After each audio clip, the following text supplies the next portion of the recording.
till now, we've been having guests from all over the world, bloggers, influencers, entertainment, sector. And this year we published 2 books with the Sabu University, and it is a very nice. Reflect, think about what you want to do. Study by heart, that has to be stopped. Students should be given all sorts of new technologies.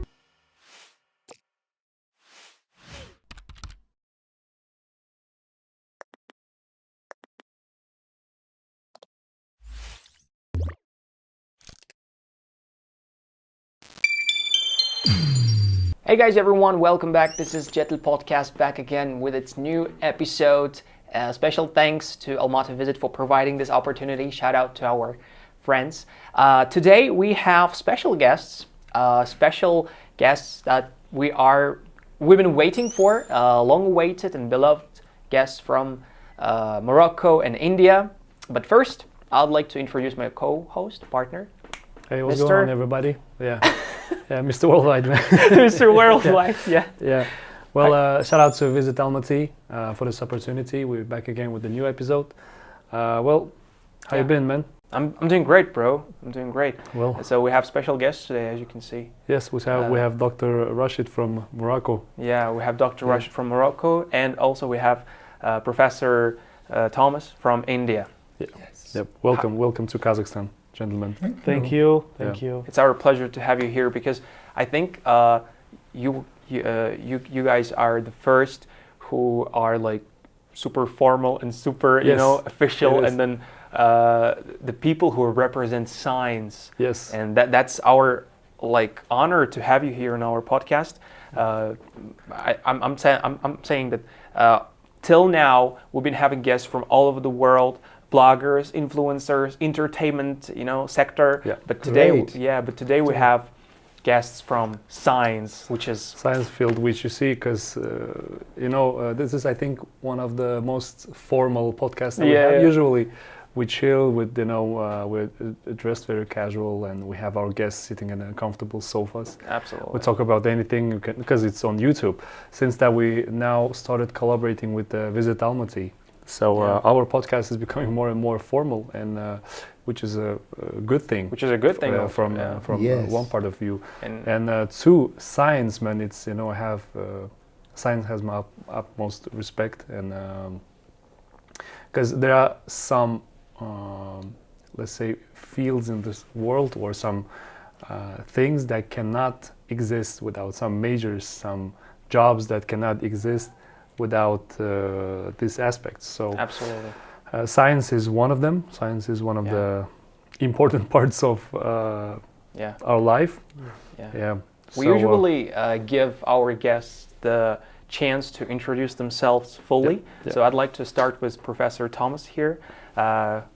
Could you introduce yourself? What do you do nowadays? And how are you? What's your occupation for now? What projects are you making right now? Could you tell us about that? I am Professor Sabu Thomas, Professor of Mahatma Gandhi University, Kerala, India. Mm-hmm. I've been at the university in Mahatma Gandhi for the last 40 years. Wow. I've worked in different capacities as an assistant professor, associate professor, professor, dean, became the rector of the university, vice chancellor of the university. And now government of Kerala appointed me as the chairman of the science park. I'm building a science park in Kerala. Amazing. And I had a huge number of students. 130 students finished PhD with me. And I have networked with a large number of countries across the globe. And let me tell you how the Almaty Corporation started. I organized a big international meeting in Kerala, in my university. Almaty colleagues, professors came to my university. That was the starting point. Then I came over here 3 years ago, and we started discussing how we can cooperate. We found very interesting area, particularly biopolymers, eco-friendly polymers. You know why we selected this?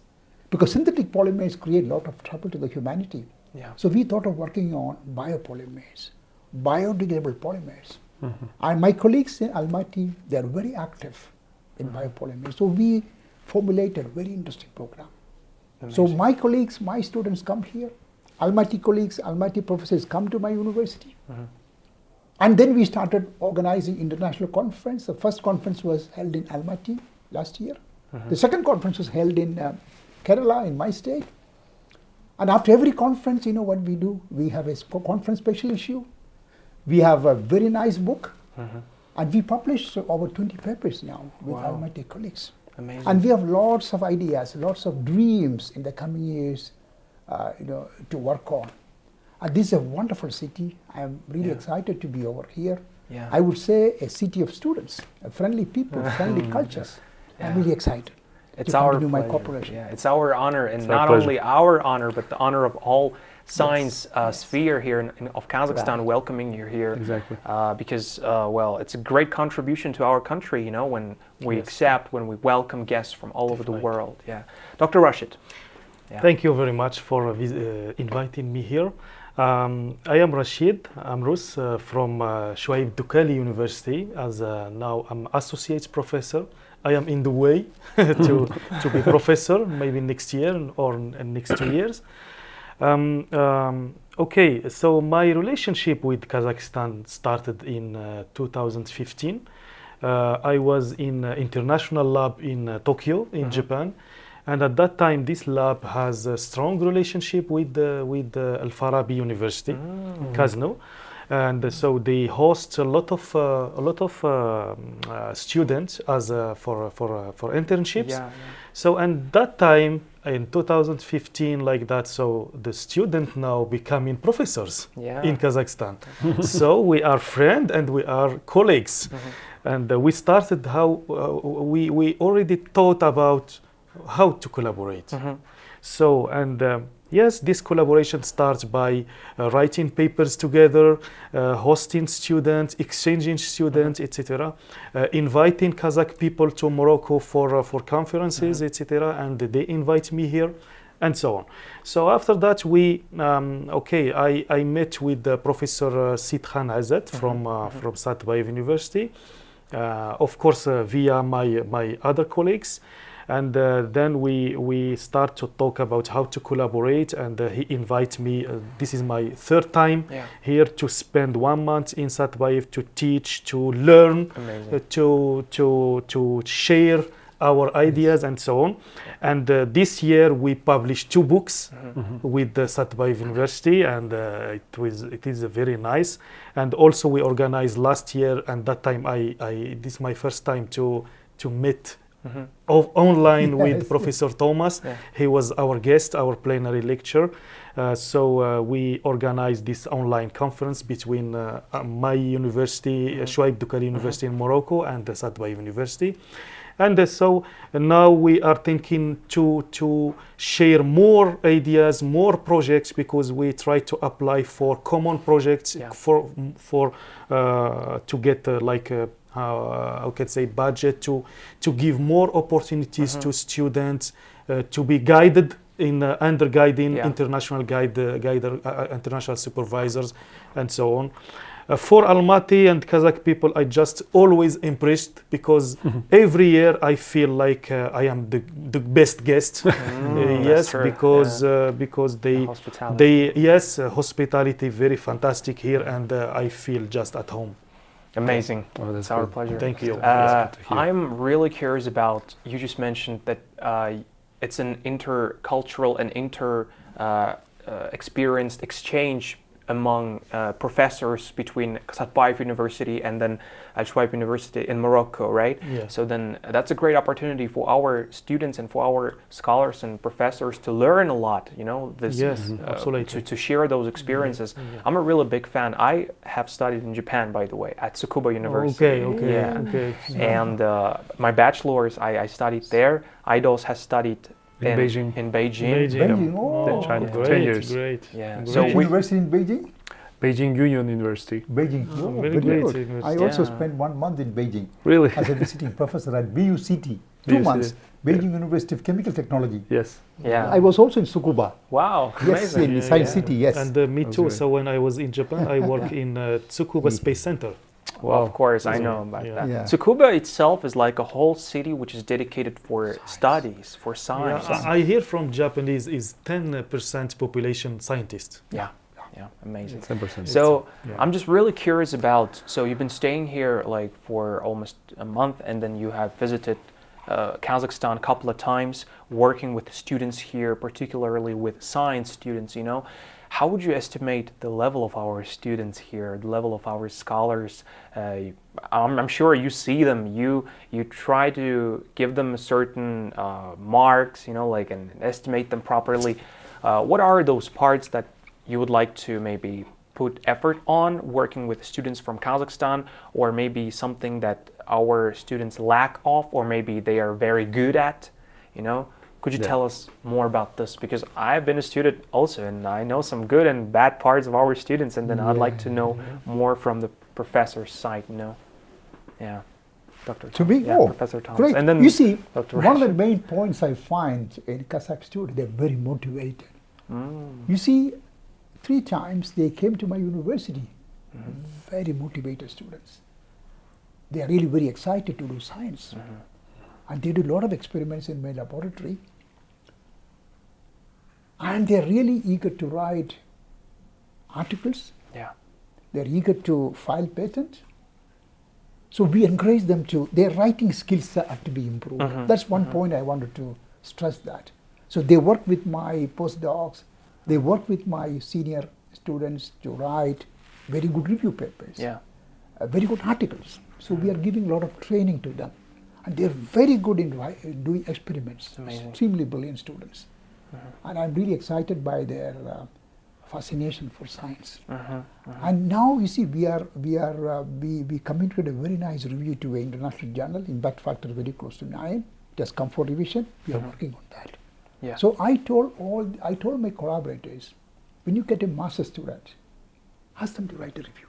When you write a review paper over 6 months of time, the student get good understanding of the subject. Yeah. That's what I do in my university. You see, I have published, you see, if you look at my citation, I have more than 100,000 citation. You know how I got the citation? Whenever I get a new PhD student, master's student, I ask them to write a very good review article. And review article we can publish in a high impact journal. So I'm adopting the same philosophy with Kazakh students. Absolutely. Write a good review. So their writing skills will be improved.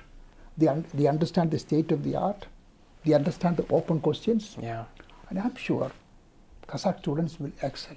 Amazing. Because their laboratory skill is really very nice, very sincere.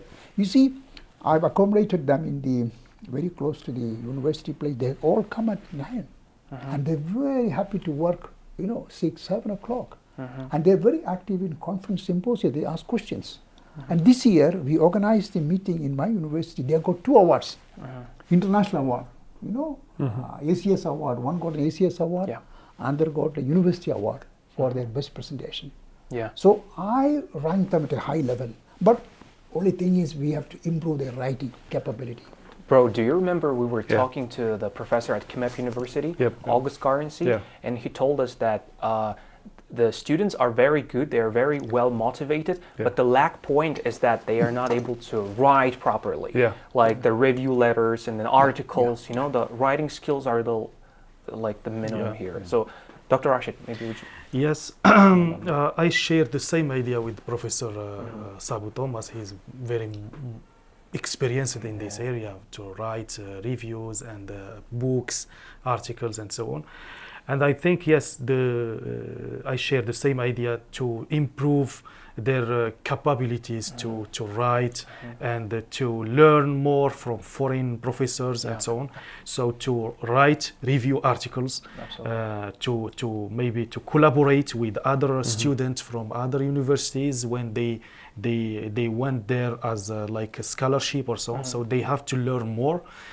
Yes, I found also Kazakh students very, very motivated to learn, to share ideas with professors, and they are always motivated to ask questions during lectures and so on.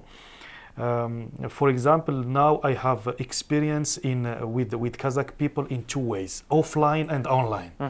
So online always sometime really when in Morocco, with the jet lag, 4 hours. Sometime I set some meeting with them. I forget sometimes. So sometimes I forget, and just they wrote me in WhatsApp, please, we have lecture this morning. I say, yes, sorry, I just 15 minutes, I will be there.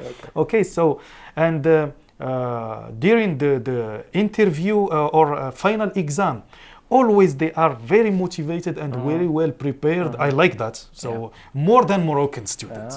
When I compare them, really, always I told my Moroccan students, please be like this kind of student. That's good role models then. Yes. And they show a lot of respect to their old people. This is very amazing. I like it. So they show respect, and they listen so much, and they learn. So I think, yes, the most important point is they improve their capabilities for writing articles and to show what they do, really. Because sometimes we do a lot of experience, but if we cannot write or we cannot explain our idea with writing articles, maybe someone they say just, Kazakh people, Kazakh students, maybe they are low level, but actually it's not. Yeah, absolutely. Bro, that's an interesting one. I didn't know that they are like, about the writing skills and stuff. Well, that's something, good to know. And you can tell your students. No, the interesting thing is that nowadays a lot of people claim that writing articles or any sort of things, something like that's dedicated to science will be not demanded in the future due to the Chatgpt or any other tools that are appearing there, and then people are getting really lazy about writing. I'm also guilty of it, man. I use it sometimes to post on social media. I'll go ahead and tell Chatgpt to formulate what I'm trying to say in a beautiful way, in a better way. So just write them, okay, I want to talk about this point's important, highlight this, and then that's it. I send out, and then he gives out to me a great prompt, and then I just post it. I use it from time to time. Okay, it's very comfortable, but what I realized is it makes you very lazy, and it's like you start to keep your mind free because of Google. It's like you have Dr. Google next to you. Whatever you need, you just go ahead and ask. So sometimes it's good. Sometimes I think it's more bad than good. For science, it's definitely bad. In my personal You see, your writing capability will be destroyed. Yes. ChatGPT are all polished words, Your inherent capability will be destroyed if you use ChatGPT a lot. Yes. Science writing. You see, science writing, we need to really think about it. We have it's a thoughtful, process, I always tell my students, don't use ChatGPT for scientific articles. You should apply your brain and write your paper. Absolutely. ChatGPT is good if you frame a letter. It's okay. But if you want to really write good scientific article, your critical analysis will be lost. If you use ChatGPT too much. And I think the connection between the things that you're trying, if let's say there's a presentation that you are planning to do, so the things that ChatGPT wrote for you, and then you're gonna go ahead and try to present that, I think you'll be lost within, because there's no connection. There's no real connection. The critical thinking will be lost if you use ChatGPT too much. And then whatever you say, you would sound like you're reading off the paper. And I think the people who understand what's going on, they know it. They can see through it. Absolutely. Especially immediately they will find out that you have used a lot of ChatGPT. And of course now we also sign something in when we submit the papers. We sign that we respect the guidelines of this paper. Absolutely. So there is also now some detectors of AI formulations. So it is always I teach my student that it is dangerous to use ChatGPT directly. So always I tell them just be don't good in English, but just write. We can correct later, but just write with your own words. This is absolutely, as Professor Thomas said, this is to use your brain for science. Absolutely. Because you see, that's not only the science, not only the writing is being damaged by AI right now. as a lot of graphic designers are also suffering. Yes. A lot of they cannot get. We have a lot of apps. Yeah. All you have to do is just tell them what to draw, how to paint. Or you can make your own logo. People used to write or draw it for you. Yeah. Now Turn on their brain, at least, like creativity. Now they can write music also. You can tell an AI to create a symphony. Sure. You can can tell write them novels. give out poems. Exactly. But intrinsic creativity will be lost if you. That's very dangerous. If the creativity will be lost, then humanity is going to be doomed, because without art, without thinking, we're nothing. Absolutely. It's also, I had experience 2 weeks ago I was asked from some journal to review one paper, and just they say please push the button that you don't use Chatgpt to review this article. So I saw, is it this possible? I will just try to see what is the results. So I apply and I say, please give me the advantageous point in this article and the drawbacks. And he gave me two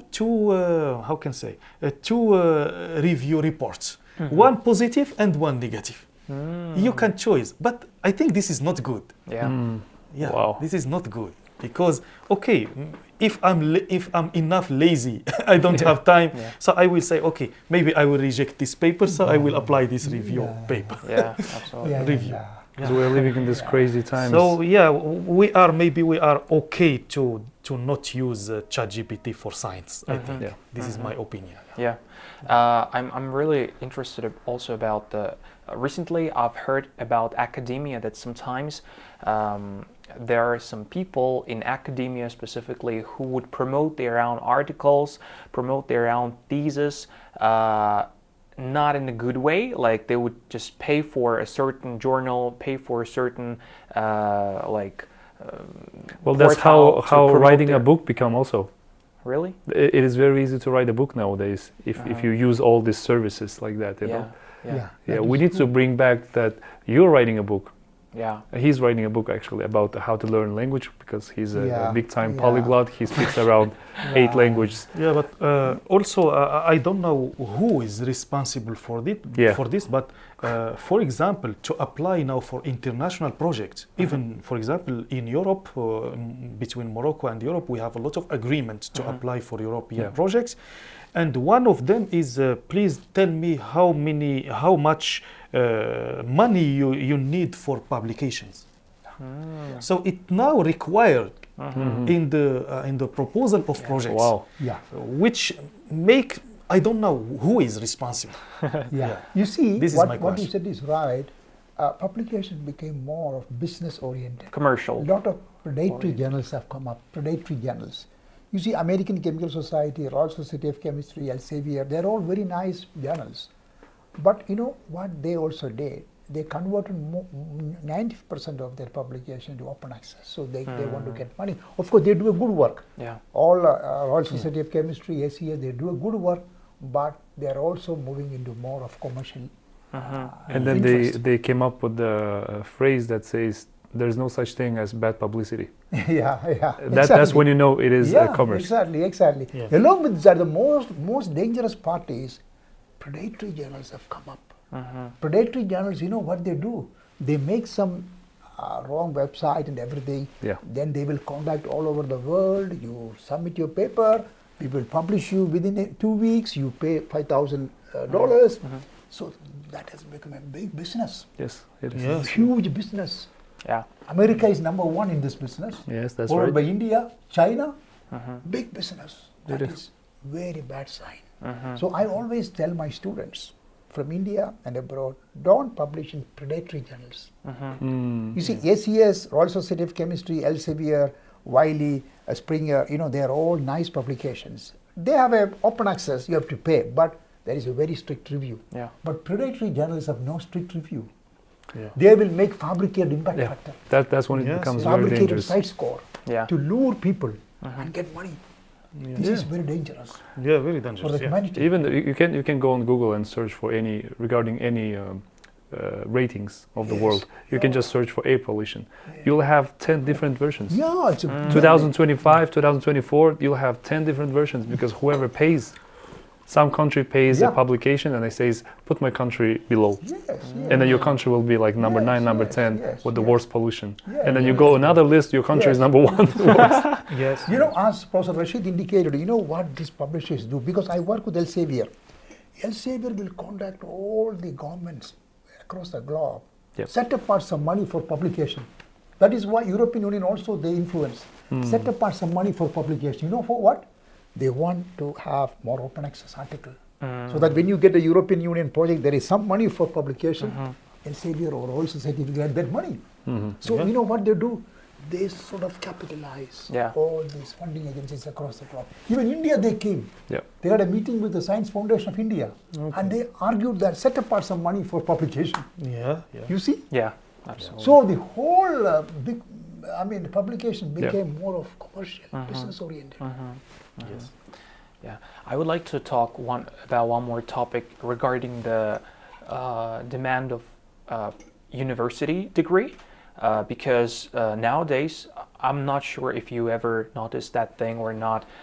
In Kazakhstan, unfortunately, we have this trend of trending business models and trending like majors that don't really require any university degree. And then a lot of people start claiming, unfortunately, youngsters start claiming that I don't need to go to university.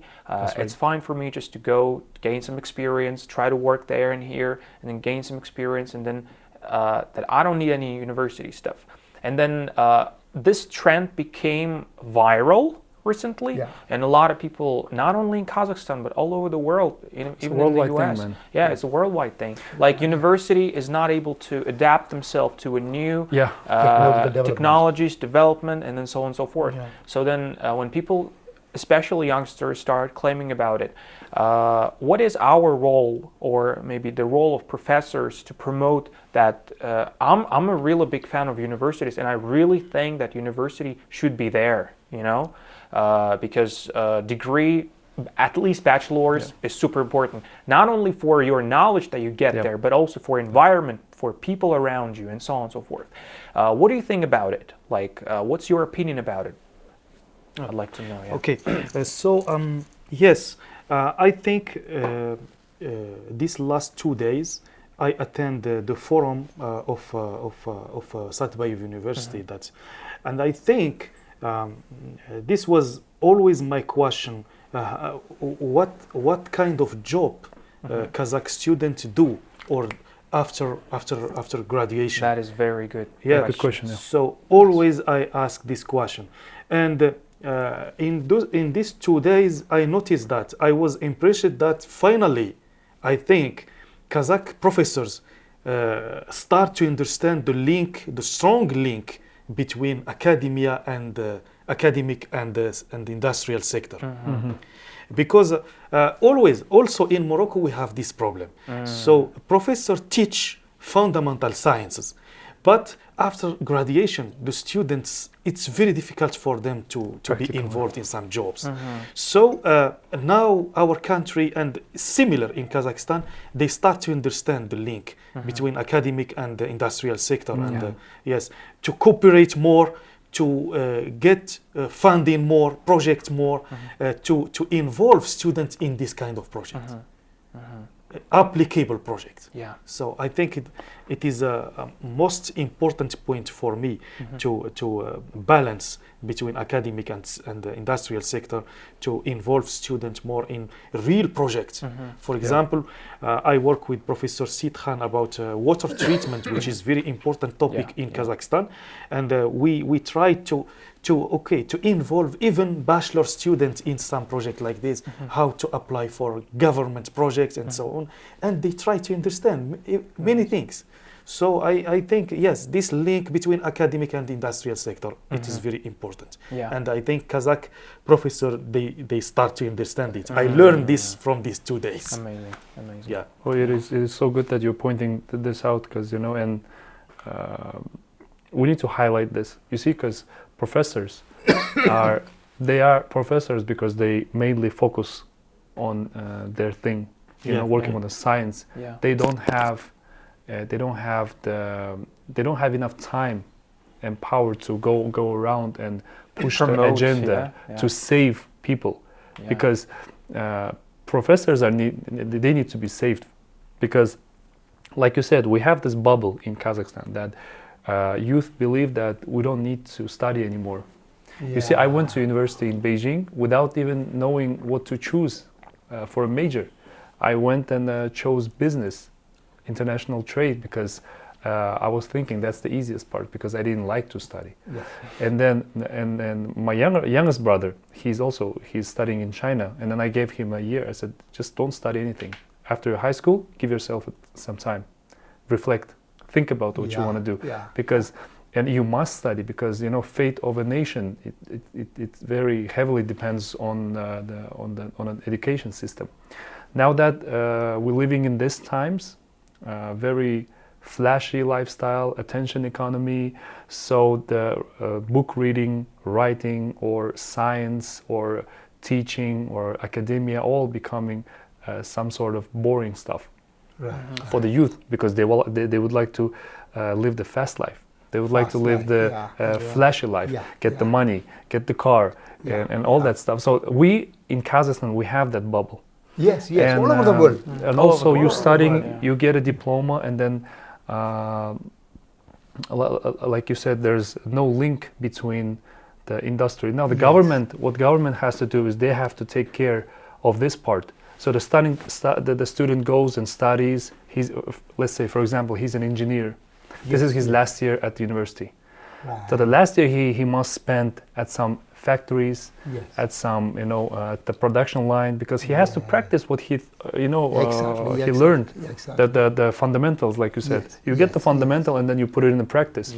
So we lack of this, unfortunately. But like you said, it makes me happy that you see that our professors are starting to understand this. Probably then as a union or something, they're gonna send out a letter to government, right? And it's very good that we are touching upon this topic, because also, we need to highlight this. Absolutely. You see what we have done. You see what Dr. Rashid said is right. These technology is going ahead very fast. Too fast. See, one of the important points what we have done in my university, Mahatma Gandhi University, is every year we send the students at least for 15 days for internship. Every year. See, if you look at the bachelor's program, we have 8 semesters. Every semester we keep them at least a couple of weeks in industry. So let them have a feeling of the industry. Yes, absolutely. So you rightly indicate the connect between industry and academia is sort of be strengthened. Then the students will feel that, I'm going to work this sort of industry. So we change industry. This year you go to a chemical company, next year you go to a plastic company or catalysis. So different companies we send them. And the last semester they will spend 6 months in a company. Number one is very important. Second thing what we did is we made the system more flexible. I'll tell you a story what we have done. If you join for a bachelor's program 4 years, every year the students have the freedom to leave. Suppose you, after 1 year, you did some course in chemistry or physics, mathematics. 1 year, you want to leave. You know what we have done? We will give a certificate degree. And this many credits you have, you can leave. Wow. Second year, if you want to leave, you get a sort of diploma. So these are the credits you accumulate second year. You can leave, you can go anywhere. Third year of bachelor's, you get a bachelor's degree. You can leave. Fourth year, you get a honors degree. So we made the system very flexible. And one more thing I started when I was a rector, we started the academic bank of credits. The students, after 1 year, they have the credit we store in the academic bank of credits that could be transferred to any part of the world. If a student wants to go to China after 1 year, they can go. And they can transfer the whole credits to that university. That's great. System become more flexible. Now the young people, sometime after 1 year, they want to leave. They want to go for a job. So we don't simply leave them. We leave them with certain credits. So we have to make our academic system more flexible. Yes. And we also made a rule that you can attend courses. We approved that you can attend many courses online from abroad. And provided it has to be accredited by the faculty. Absolutely. And we also made it something like 60-40. 60% offline, 40% online. So students have the possibility to attend online. They can attend some classes from home. So we have to make the academic system more flexible. Adapting, more adaptive. That's very, very important. We are far behind. Yes. So we have to catch up with the new technology. We always talk about our education system because yes, I think you should start academic bank of credits in Subde University. Well, that's a good idea. Very, very important. It's a very good idea. Yeah. I never heard of this, bank of credits. We call ABC, Academic Bank of Credit, ABC. Yeah. Well, that's something, we have to highlight that. Absolutely. Because you see, we grew up here studying with the Soviet Union education system. It's a very rigid system. Yes. Very rigid system. But high level. Yeah, it's very high level. Yes. It's high level. System, It might be not like nowadays. For example, let's say Finland, they have different shapes for kids. They take care of everybody else. But that the Soviet type is, we have one shape, and it's very high level education. But we grew up, and then when we joined the society, technology passed us long ahead. So now we have to catch up. Yes, we cannot ignore the fact that the time is moving fast and the technology is moving fast. We cannot ignore the fact we have to be adaptive, as you said. But also, as a society, we must realize the backbone of our society. You have to look around who's building these buildings, who's working the sewer systems. Yes. Where are the waters going? Where's the fire coming from? Where's the gas? Kazakhstan is facing lack of energy. Kazakhstan is going to face water problems very soon. Right. And who's going to take care of that?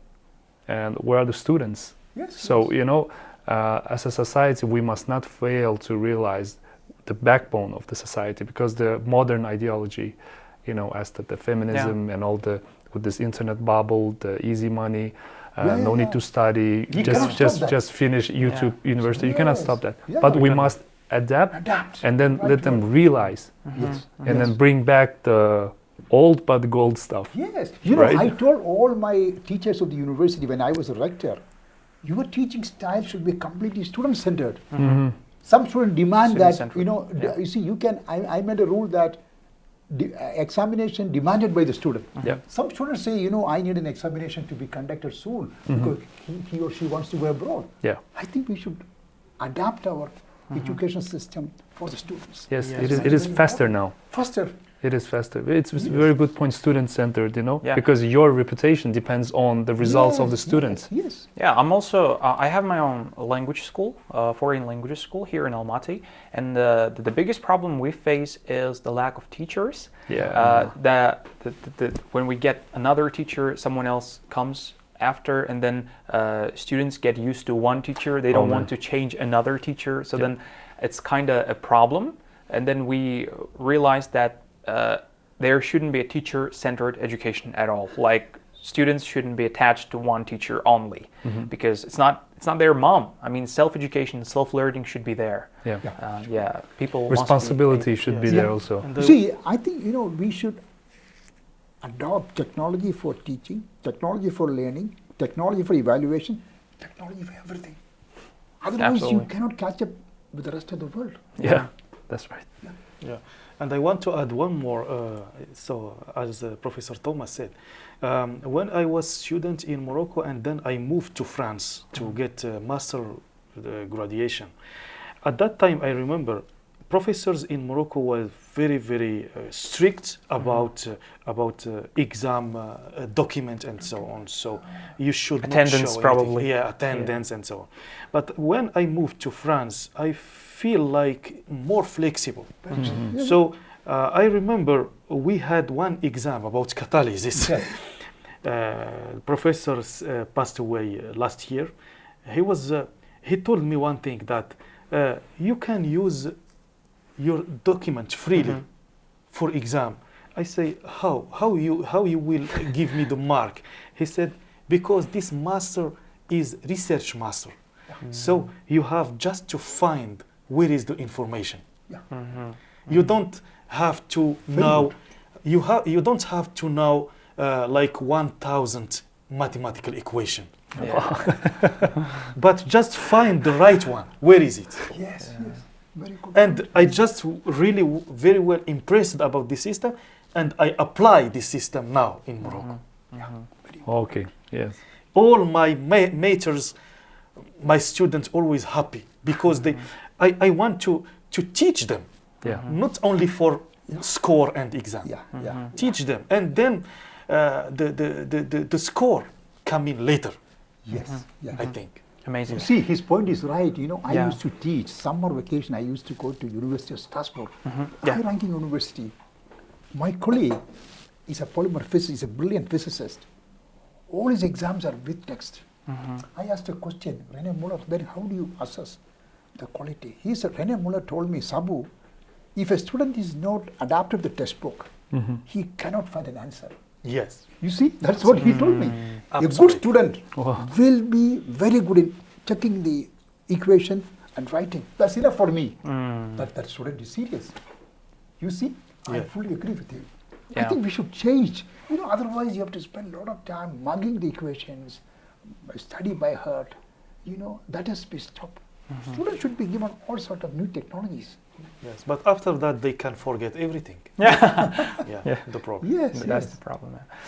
I have one more last question is about coronavirus had hit us a lot. Like a lot of things has changed, and it gave a force to turn. People change jobs, man. People change jobs. People change their perspectives towards education, how the educational system should be. And then I'm pretty sure it affected you guys as well. Like in Morocco, in India, the educational system has changed drastically. And then here in Kazakhstan, a lot of people, unfortunately, the educational system couldn't catch up with what happened. Yes. Because online wasn't developed enough.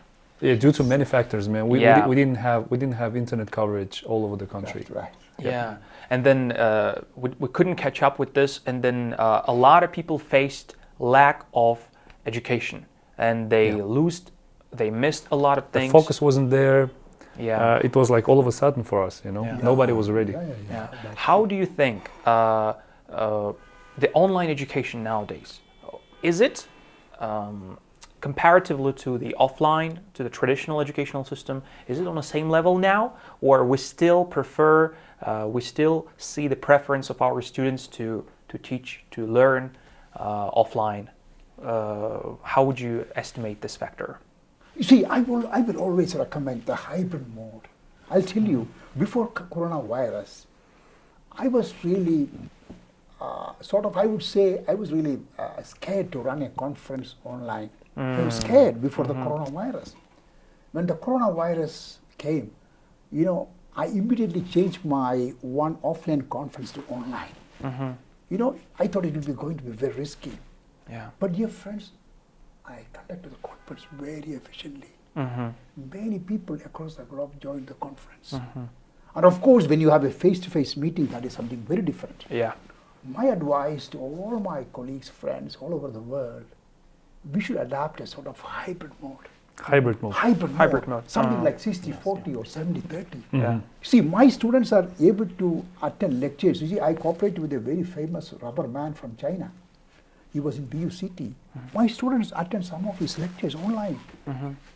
My students listen to some of the lectures of online lectures of a Nobel laureate in Israel.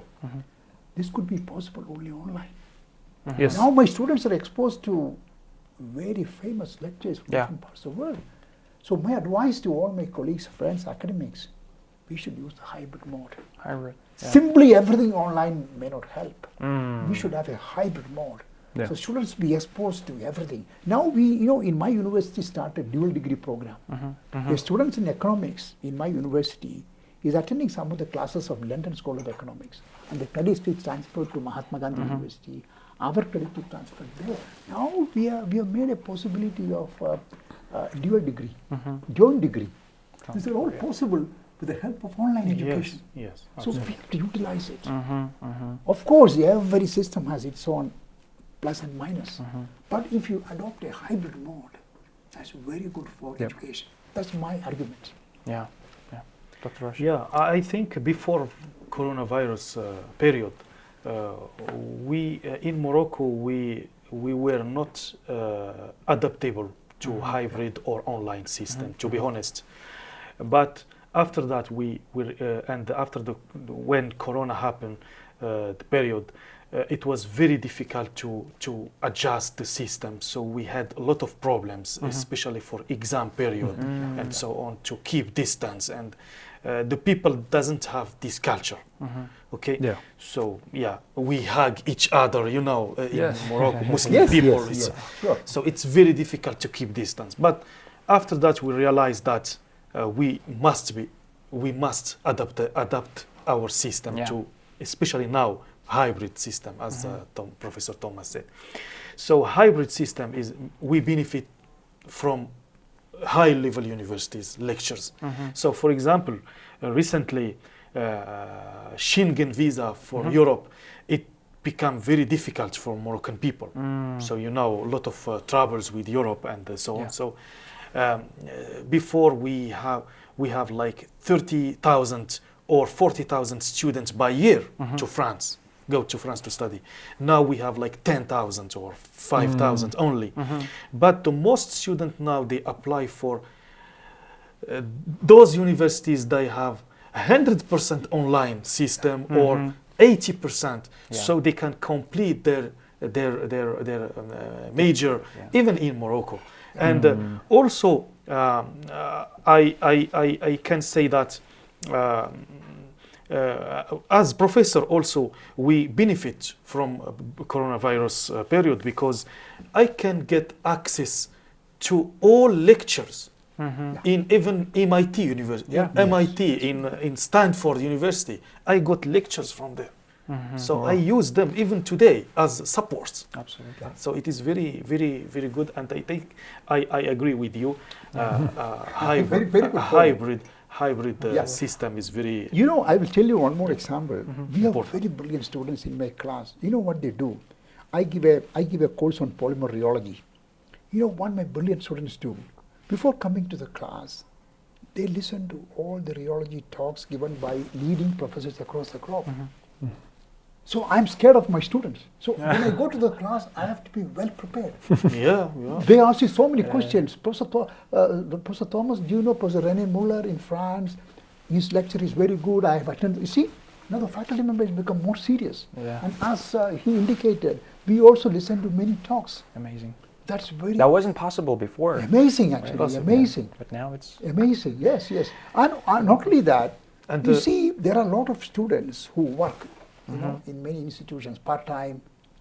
They can do education through online. So I think we should adapt to online system in a very effective. And my university has 100% online courses.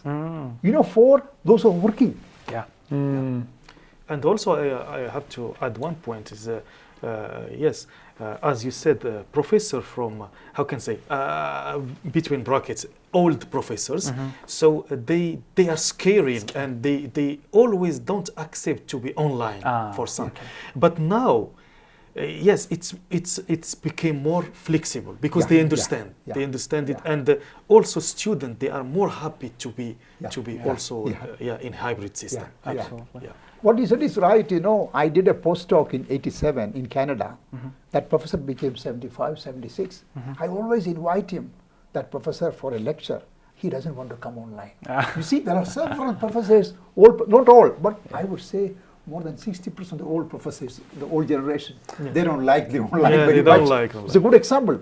My Canadian professor, he doesn't want to be online. He hated. One time he wrote to me a mail, Sabu, I hate online lectures. Well, I think it's Kazakhs have a saying that you should live according to your times. If your times require your hat to be worn backwards, then you should do so. So I think that's adaptability. Right. Absolutely. Well, we have to adapt to the technological innovations. That's very important. Absolutely. Otherwise, we lose our students. They will not come to the university. Okay. Great. That was a great talk. Thank you, professors. That was really intense talking to you. We hopefully we knew a lot of new things. And I think we did learn. Those who are watching us, they will probably note something for themselves. I'm sure this episode is going to blow your mind. And watch it, be with us. Thank you, Professor Thomas. Thank you, Dr. Rashid, for being with us today. Yes, bro. Thank you too. Thank you, gentlemen. I also want to tell you very good news. Yesterday, I've been honored with the professorship of the university by the rector. Wow! Congratulations! Of the university. Nice. Wow. That's amazing. This is your second home now. Yeah, second home now. Yes. Always welcome to Kazakhstan. Yes. Visit us and visit Almaty. Sure. Definitely. Thank you, guys. Thank you for being with us. That was Jetil podcast back again. And see you at the next episodes. Sure. See you guys later. Thank you.